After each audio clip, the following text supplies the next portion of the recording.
ఈ వీడియోలో ఫంక్షన్స్ లేదా ప్రమేయాలను గురించి నేర్చుకోబోతున్నాం. ఈ వీడియోలో ప్రమేయాలను ఎందుకు వాడతాము, వాటి ఉపయోగం ఏమిటి అన్న విషయాలను తెలుసుకుందాం. ముందు ప్రమేయము లేదా ఫంక్షన్ అంటే ఏంటో చూద్దామా? ప్రమేయము ఒక ప్రత్యేక సంబంధము. ఉదాహరణకు, నా వద్ద ఒక ప్రమేయం ఉందనుకుందాం. ఆ ప్రమేయానికి నేను ఎక్స్ని అందిస్తే ఈ ప్రమేయము ఎఫ్ అనుకుంటాను. ఈ ప్రమేయముకు అందించిన ఎక్స్ ఏ పరివర్తన చెందుతుందో తెలుసుకోవాలనుకుంటే బయటికి వచ్చేది లేదా ప్రమేయ ఫలితంగా వచ్చేది ఎఫ్ ఆఫ్ ఎక్స్ అనుకుందాం. అంటే ఎఫ్ అనే ప్రమేయము ఎక్స్ పైన పనిచేస్తే మనకి ఎఫ్ ఆఫ్ ఎక్స్ ఫలితంగా వస్తుందని అనుకోవచ్చు. ఇప్పుడు ఈ ప్రమేయంగా దేన్ని తీసుకోవాలి అన్నది చూద్దామా? ఉదాహరణకు, ఈ ప్రమేయము F of X equal to X square plus 1 అనుకుంటే ఎఫ్ ఆఫ్ 2 ఎంత వస్తుంది? దీని అర్థం ఏంటి? 2 మీద ఎఫ్ ఆఫ్ ఎక్స్ అనే ప్రమేయాన్ని ఉపయోగిస్తే ఫలితంగా ఏమి వస్తుంది?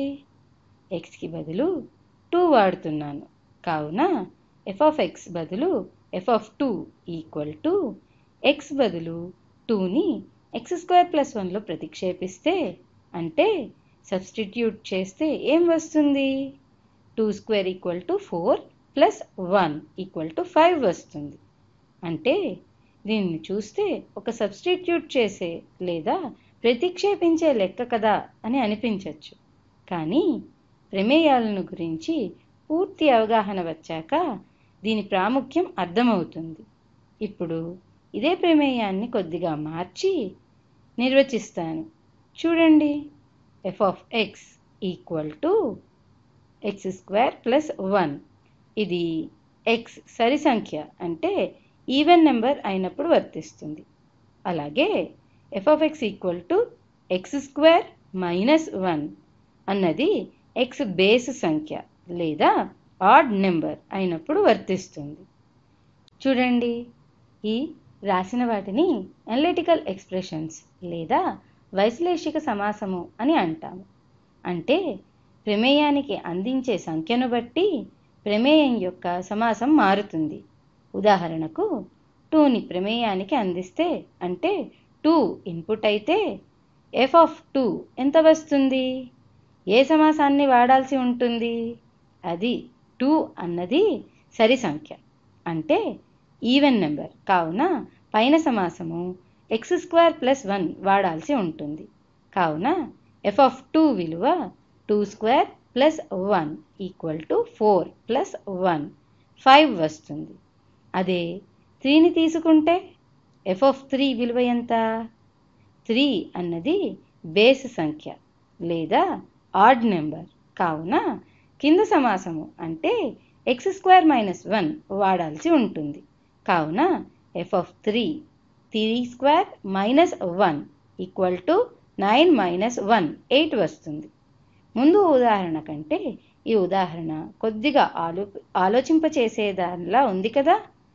ఇంకొన్ని ఉదాహరణలను చూస్తే బాగా అర్థమవుతుంది. వేరే ఉదాహరణలను చూసే ముందు ప్రమేయాలను ఒక రకానికి లేదా తరగతికే పరిమితం కాకుండా అన్నిటికీ వర్తింపచేయవచ్చు అన్న విషయాన్ని తెలుసుకుందాం.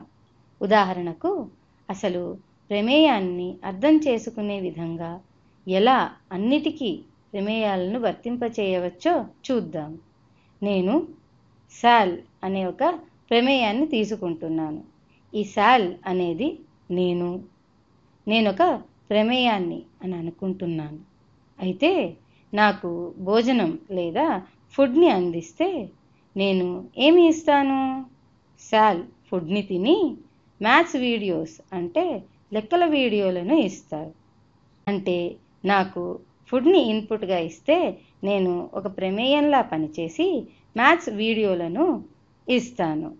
ఒక ఇన్పుటే కాక ఇంకొన్ని ఇన్పుట్లను కూడా ఇచ్చిన నేను వాటికి మ్యాథ్స్ వీడియోలను అవుట్పుట్గా ఇస్తాను. ఇంకొక ఇన్పుట్ కంప్యూటర్ అనుకోండి, అయితే నేను మీకు మ్యాథ్స్ వీడియోలను ఇస్తాను. అలాగే మీరు అంటే యు ఒక ప్రమేయము లేదా ఫంక్షన్ అని అనుకుందాం. అయితే మ్యాథ్స్ వీడియోలను మీరు ఇన్పుట్గా తీసుకుని అయితే అవుట్పుట్ అంటే బయటికి వచ్చేది ఏముంటుంది? పరీక్షల్లో మంచి మార్కులు కదా, ఏ గ్రేడ్ అని అనుకుందాం. చూడండి, ఒక ప్రమేయానికి ఇన్పుట్ ఇస్తే బయటికి అవుట్పుట్ వస్తుంది. అంటే శాల్కి ఫుడ్ని ఇస్తే శాల్ ఫుడ్ని ఉపయోగించుకుని మ్యాథ్స్ వీడియోలను అవుట్పుట్గా ఇస్తాను. అలాగే మీరు ఒక ప్రమేయము అనుకుంటే ఇన్పుట్గా మ్యాథ్స్ వీడియోలను ఇస్తే మీరు ఈ ఇన్పుట్కు మంచి మార్కులను అవుట్పుట్గా ఇస్తారు. ఇంకొక ఉదాహరణను చూద్దామా? You of shall of food. దీని అర్థం ఏమిటి? ఈ ప్రమేయానికి అసలు అర్థం ఉందా? మొదట లోపల నుండి చూస్తూ వద్దాం. శాల్ ఆఫ్ ఫుడ్ ఏమి ఇస్తుంది అంటే మ్యాథ్స్ వీడియోలను కదా. శాల్ ఆఫ్ ఫుడ్ బదులు మ్యాథ్స్ వీడియోలు అని రాస్తాను. ఇప్పుడు ఇది యు ఆఫ్ మ్యాథ్స్ వీడియోలు అని వచ్చింది. అంటే మ్యాథ్స్ వీడియోలను యుకి ఇన్పుట్గా ఇస్తున్నామన్నమాట. అయితే అవుట్పుట్ ఏం వస్తుంది? మ్యాథ్స్ టెస్ట్లో ఏ గ్రేడ్లు వస్తాయి కదా. అదే ఫుడ్ని కాక పాయిజన్ని అంటే విషాన్ని శాల్కిస్తే ఏమవుతుంది? ఈ ప్రమేయం యొక్క జవాబు పూర్తిగా మారిపోతుంది కదా.